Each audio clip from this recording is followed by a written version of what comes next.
United States of America and to the republic for which it stands, one nation, under God, indivisible, with liberty and justice for all.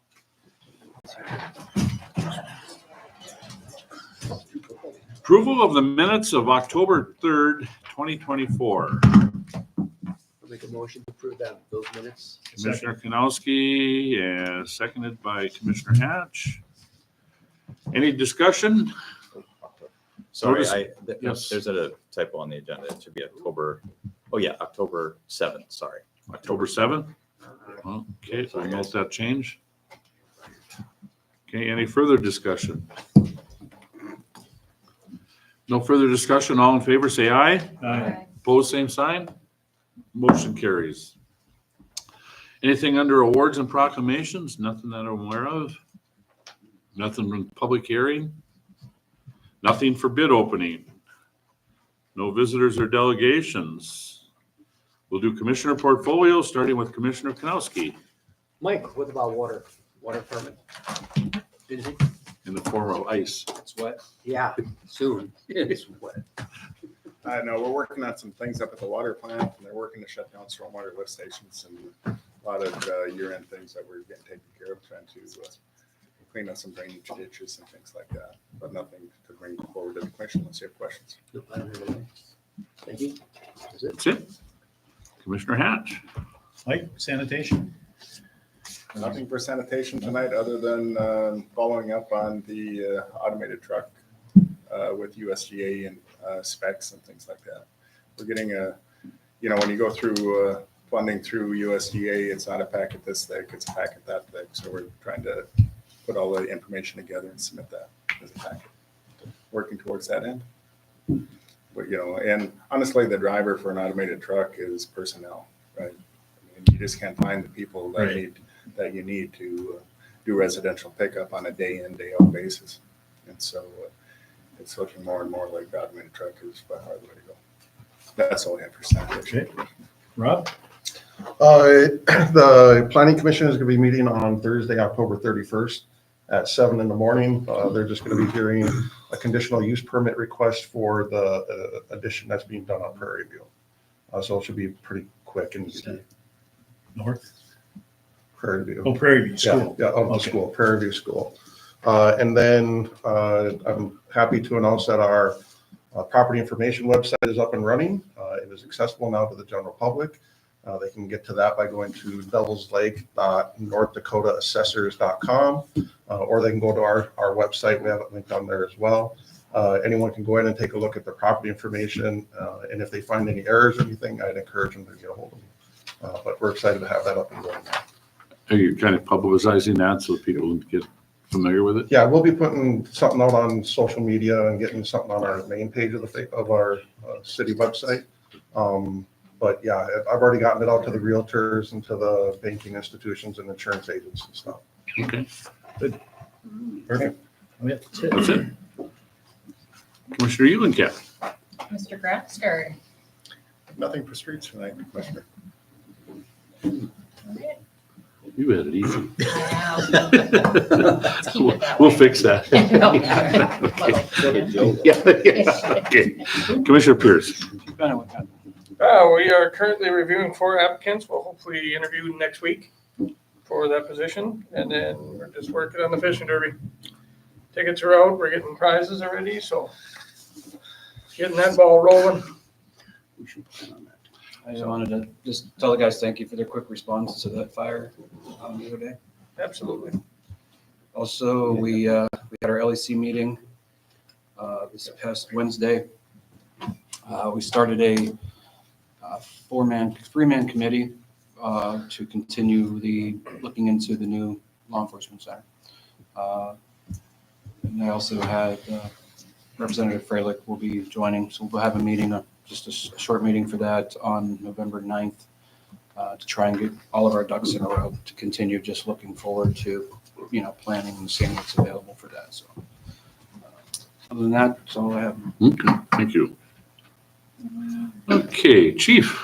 But we had 4 letters of intent for the new corporal position that they were due on October 18th. So we're going to look over those and review them on our supervisor meeting on November 6th.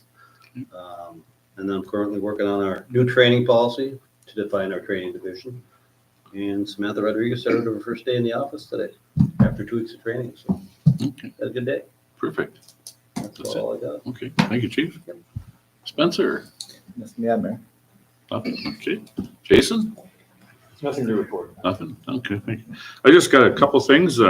Today I attended an open house for the CHI. They opened up their emergency room, I believe it, as of 10 o'clock tonight. They'll be in the new portion of the emergency room. So it looks great, and I think it is gonna really add value to our area here, so it's very important. So with that, that was a nice event to attend. And then Susie wanted me to thank Nate from the fire department for helping set up that Christmas tree that we all agreed to set up in the Firestone Park. So we got the Yep. bulk of that Don't done. forget the utility guys. And the utility guys, all the city employees for helping out. That's just the first part of it. They're expecting a little bit more, but I think they got some good plans for this Christmas season, and hopefully it's gonna work out and it's gonna generate some public coming downtown. Speaking of that, we were talking earlier, wasn't there a camera supposed to be going up in that area to keep an eye on that area? Because they said that was, I know that was discussed when we Right. when we brought this up months ago. Has that ever been done? No camera there. To get there is a little more of a challenge because we didn't have line of sight. We expanded the camera system, but not. Yeah. We looked at how to do it. It's a little bit of an endeavor, but I can follow up with that. Yeah, please follow up with them Phone because she was asking. Mike, wasn't there a camera gonna be put on Lake Region at the Heritage, the museum there? to There is see? one that There is looks one, but out, but it's not a, They were gonna put an additional one, weren't they, to tap into that or no? we tapped into their system and that's Did. why we have the coverage that we have. But not where that, okay. Okay. See what we can do there. I think it's important. Otherwise, we're gonna get vandalized and You know, worst comes to worst, they do have law enforcement, in advertisements, they have portable surveillance systems that are attached to street poles. And, they're self-contained. So with the energy and everything, it's recorded right there. So there's an opportunity for that. If that's, if there's something that needs to be done, immediately, there's opportunity there. And the only reason it's brought up is because that's a big hangout area. And Mayor, maybe just to piggyback off what you just said, went to the Chamber Annual Awards meeting. And Susie went out of her way to thank the city team, to include both public safety and public works teams for all their helping with the events and the support the city provides them. So city staff, in particular the department heads in there, and all the rest of the employees are representing the city well when it comes to the execution functions and working with community partners. Yeah. Thank you, David. I see now. That was great. She's done a great job for that chamber right now since she's taken over. So her and her staff is exciting to work with. So appreciate what she does. Okay, anything else under our portfolios that come up? If not, we'll move into nothing under old business, nothing under consent agenda. We'll now move into new business. Item number 1, it will be a budget amendment 24-07 and 25-01. It's reallocating of sales tax. Spencer. Honorable members of the commission, this is just the last budget amendment before you in regards to paying off that bond 2015B. For the rest of the year, we have 7% of sales tax that was going to that bond, and this is the breakout and the allocation of where to go with, primarily just sending it to other sales tax revenue bonds and infrastructure. For the rest of the year, that's 2407, and then 2501 is 6.5% that we have had allocated for next year to go towards that bond and the allocation of that. And the breakdown is there on what the original sales tax allocations were and what the new recommendations are. And this is primary to make sure that we keep up to speed on the other sales tax revenue bonds and then pay it forward on the infrastructure side. Okay. So we're looking for a motion to approve. Please. Make a motion. Commissioner Eulenkamp, Second. Commissioner Pierce. Any further discussion? If not, roll call. Commissioner Eulenkamp. Aye. Commissioner Pierce. Aye. Commissioner Kanowski. Aye. Commissioner Hash. Aye. President Mo. Aye, motion carried. Item 2, health insurance renewal, setting of rates and budget amendment for 25-02. Once again, Spencer. Admiral Mo, members of the commission got these numbers after our budget process. We had budgeted a 4% increase across the board on health insurance rates. Got the numbers back from Blue Cross Blue Shield, and there's two parts to our insurance premiums. There's a fixed cost premium that we pay Blue Cross Blue Shield, and that's a fix. We're paying that regardless.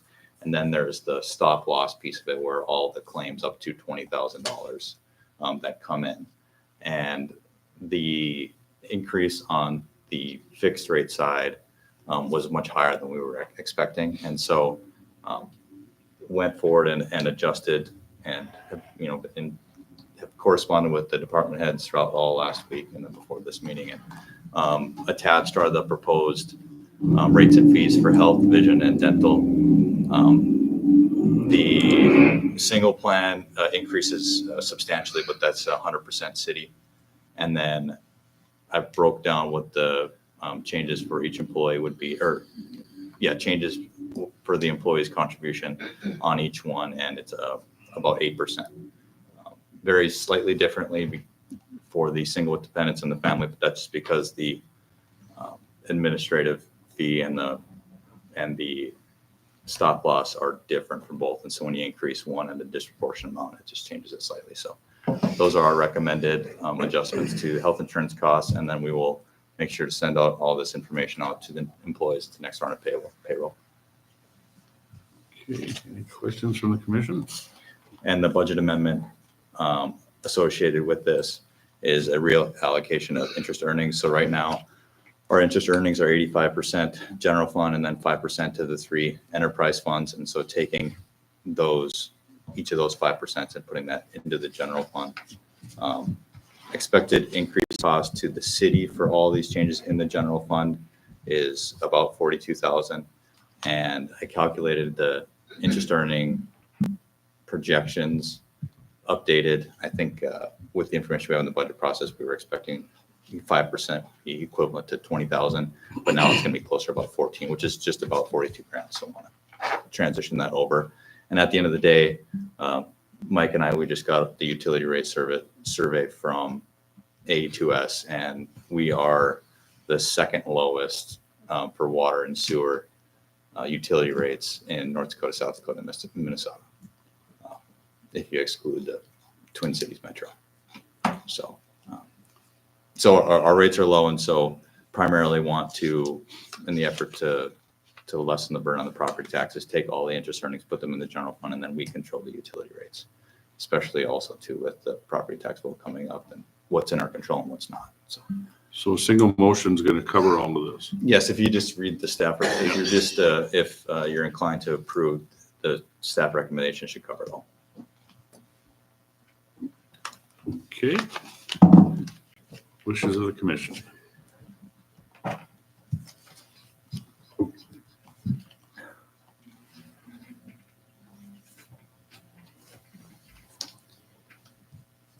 And I would just add to, just to give you guys a long-term view over the self-insurance fund. I want to say it was 2022, we were plus almost $200,000, and in 2023 we're about plus 100, and now we're going to go back about 85 to 100 this year. And so trying not to overreact. Blue Cross's recommendations were pretty sky high, and trying to take a more level-headed long-term approach to it. That's happened throughout the years all the time. It's All the either up or years. down. It's Yeah, been it's that way. never- And we did talk about during the budget process about, did we want to increase the single rate? Because we're paying single rates. Remember we were We're talking paying- about that? Yeah, we pay I also. recall the Yeah. conversation was about how much the city is contributing for each of the Right. plans, right? And we had talked about, do we And want to should we still, change that? We said, and we talked with the department heads, and they all said that as a recruiting tool, we wanted to maintain that single rate payment. the 100% of Right. the single plan. Yep. Yeah, so, well, with that being said, I will make a recommendation to approve the health insurance renewal setting of rates and budget amendment 2502. Commissioner Kanowski, I'll second. Commissioner Pierce. Any further discussion? I just think it's ridiculous with all insurance right now. The rates go up, but their coverage, but their pay goes down. It's just, Yeah. to me, totally out of our control. It's- Robbery, yeah, I know. It's the way it is Modern for, day, just thieving. yeah, it's a pinch. Okay, any further discussion? If not, roll call. Commissioner Eulenkamp. Aye. Commissioner Pierce. Aye. Commissioner Kanowski. Aye. Commissioner Hash. Aye. President Moe. Aye, motion carried. Item 3, a recommendation to concur with North Dakota Department of Transportation award. And that with Mike. So I'll draw your attention to the memo that was included in the packet. Want to make sure that the commission's aware. So the major items of work that we're doing with that particular project in conjunction with the Department of Transportation. The first item is microsurfacing. Basically, we're putting a seal on the roadway that's out there. It's a pavement protection strategy. So we're going to do a micro surface on Highway 20 from Highway 2 all the way to the north end of town and the asphalt section of Highway 19. So that's the first item that we're doing. With that, we're also doing a traffic signal replacement. So the old traffic signal that's located near Western Bank, that's going to get replaced as part of the project. We're doing rapid rectangular flashing beacon systems. Basically, school crossings, at Mini H and up near the high school, there'll be a mast arm, but it's a little different type of system that'll very much draw your attention when that system's activated. With that, the school crossing at Sweetwater is going away. That school zone itself will go away, but there will be a post-mounted flashing beacon system. So if somebody needs to cross, they hit that, it'll definitely draw the attention of motorists that there is a potential hazard, and then people can cross. So that's the some of the school improvements. We're also talking about a road diet. So the 4-lane section of Highway 20, that's going north from Highway 2 to College Drive, that's going to transition to 2 lanes with a center turn lane. Very similar change that we made to Fifth Avenue going north of Hardee's a few years back. It worked very well over there. And so right now it's being proposed at this location based on the traffic study of the Department of Transportation. Some people don't like change. I understand that, It Commissioner. has nothing to do with change. It's not the change I'm worried about. I agree with It's change. the how big is this gonna be? Because I'm already gonna hear from businesses down there. They went through construction on that whole section and made it hard to get to their businesses. And then if we continue to do this again, how much is that going to limit? How long is the access to their businesses gonna be?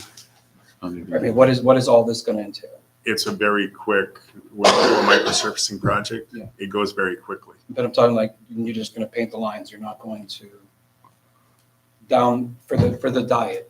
Yep, so all the lines out there are going away that are on the asphalt section. Mhm. There'll be the microsurfacing, so now you have a new cover on the roadway. Yeah. And then with that, there'll be temporary striping. So we're gonna use temporary striping the first year. And then that temporary striping will basically put an edge line in from the curb. So we have some additional room for snow storage. And then there'll be the center turn lane with 2 driving lanes. So that'll be the temporary striping the first year, and then we'll do the permanent striping.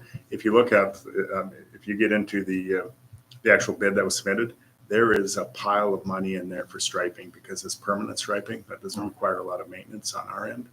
So it's supposed to last basically the life until we have to go back in and rejuvenate the pavement again. That's what we're hoping to get out of that. So we're going to improve some signage, the striping. And then also as part of this work, there'll be a sidewalk extension near Firebird Lane that'll allow people to cross from the high school to get across Highway 20 using the flashing beacon system. And then there'll be a section of sidewalk that'll carry them from Highway 20 to the frontage road. A lot of nice improvements, I think, with the work. And one of the benefits on this project, because it's on the state highway system, the city's responsible for 10% of the project cost. So we're paying, 10 cents on the dollar for the amount of work that's being completed. So with that, included with the memo, the low bid was submitted by Tyzac Concrete Inc. in the amount of $2,284,250 and a penny. Tyzak is the contractor that did the work for the downtown project that we completed.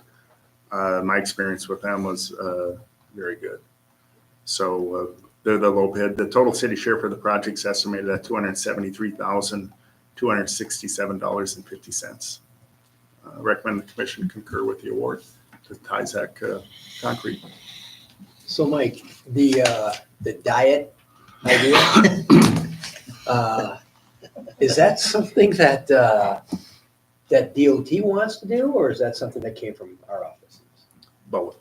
Okay. So in the past, we had a corridor safety study completed for the city. There were some safety improvements that were proposed as part of that project that we already completed, namely Fifth Avenue road diet. Other things that they wanted to do were, it seemed like we would have little benefit because there hadn't been any known crashes or issues with it. And they were going to pose a big problem for snow removal for us. Road diets have been shown to be beneficial for the traveling public. You don't, the traffic actually, even though we have 2 lanes, the traffic is supposed to flow better.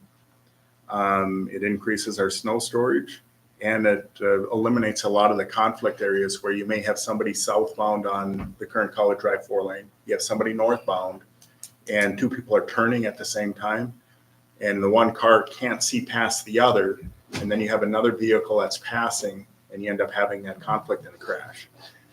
I'll tell you, on College Drive, there are some of those crashes, but it's not,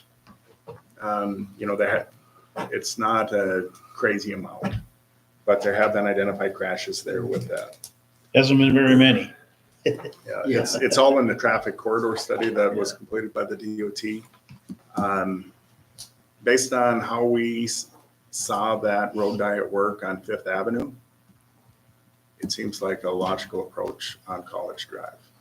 And, for us, it's operationally is going to help with snow removal and things like that. Sometimes that corridor gets a little bit narrow. We cut down the berms to try and help facilitate some additional snow storage. One of the benefits, like I mentioned, is that we're doing temporary striping for the first year. If there's a public outcry for something that is unforeseen, we don't have to put the permanent striping in that way. We can make adjustments. So that's one. I like that idea. What's that? They're not permanent the first year No, because get more traffic on College Drive, There may be I was just some going to say public there's a lot outcry. more traffic on College Drive than Fifth more Avenue. tractor trailers. But I do like the idea of the snow storage. Will there be a turning lane put in at the intersection there with 19? Yes, that'll remain unchanged. Basically, the So there's not striping going to that be a exists. bottleneck right there. The big change at Highway 19 and the underpass is that the right turn as you're going under the underpass will be a right turn only. Right?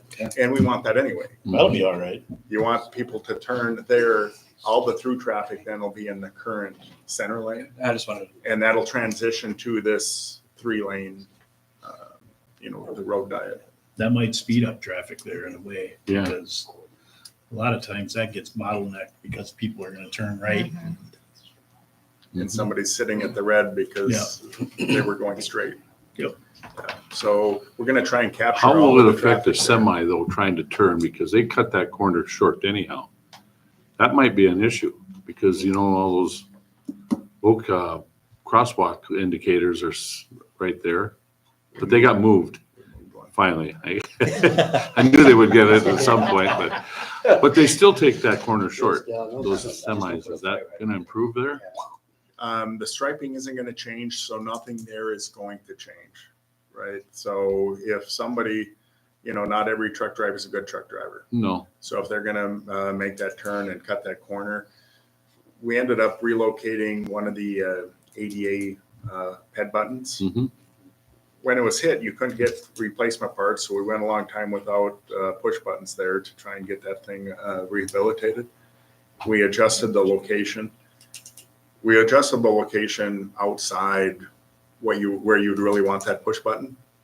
But if it's always getting hit in a current location and there's a hazard with it, we have to relocate. I just want to go on record as I told you so. No more. I will take it. It was put in according to ADA guidelines. Okay.